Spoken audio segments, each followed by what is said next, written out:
Bienvenue à tous sur le prototype de ScienceCook. Donc après avoir téléchargé l'application, l'étudiant tombe sur cette page d'accueil qui contient le nom de l'application ainsi que le logo à gauche. Pour commencer l'utilisation, il appuie sur Get Started. Cela le mène à la page d'inscription qui lui propose 4 moyens de se connecter.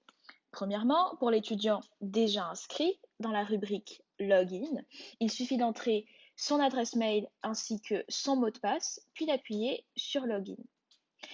Il lui reste ensuite à paramétrer ses notifications pour déterminer s'il souhaite recevoir des alertes ou non de la part de l'application. En appuyant sur Autoriser, il tombe sur le menu de l'application. Pour les étudiants n'ayant pas encore de compte, ils doivent en créer un en cliquant sur la rubrique Sign up. Dès lors, 3 moyens de connexion s'offrent à eux.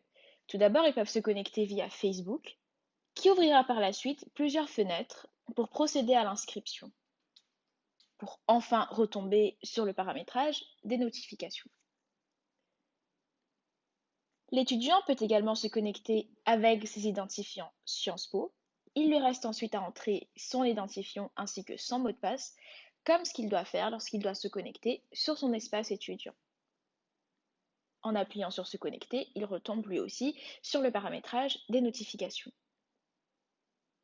Enfin, il est possible de s'inscrire manuellement via l'option Email. L'étudiant aura alors à entrer son nom de famille, son prénom, son adresse mail, son mot de passe, puis à se connecter et il doit également paramétrer ses notifications. Sur la page d'accueil, plusieurs options sont disponibles. Dans la barre de recherche, l'étudiant peut par exemple taper un plat particulier qu'il a envie de manger pour voir s'il est proposé ou non, tel que le montre l'exemple ici avec spaghetti.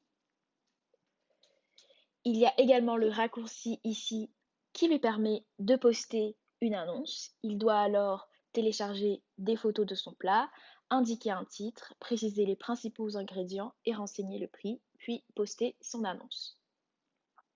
Il peut également accéder à ses messages privés, dans lesquels il retrouve l'historique de tous ses messages. Et enfin, il peut retrouver diverses options en cliquant sur son profil. Il peut par exemple modifier ses informations personnelles, il retrouve le guide d'utilisation de l'application, il peut renseigner ses coordonnées bancaires, il a l'historique de toutes ses commandes, il peut inviter des amis à télécharger l'application, il peut gérer ses paramétrages, il y a aussi accès à nos conditions de sécurité et enfin il peut se déconnecter. Quant à la présentation des plats, nous avons opté pour un design sobre et clair. L'étudiant consommateur a accès à la photo du plat, le nom du plat, la portion, ainsi que le prix. En cliquant sur le plat en question, il peut accéder à la liste des principaux ingrédients, tels que nous le voyons ici. À ce stade, plusieurs options peuvent traverser son esprit. Il peut alors contacter l'étudiant cuisinier par message privé grâce à l'option ici. Les deux étudiants peuvent convenir le lieu de rendez-vous pour récupérer le plat, ou alors manger ensemble s'ils le souhaitent. Et enfin, l'étudiant consommateur peut demander plus de renseignements sur la composition des plats en cas d'intolérance ou d'allergie alimentaire. Comment se passe la commande? Alors en cliquant sur le plat qu'il souhaite commander, l'étudiant appuie sur le bouton Buy Now, puis il procède au paiement.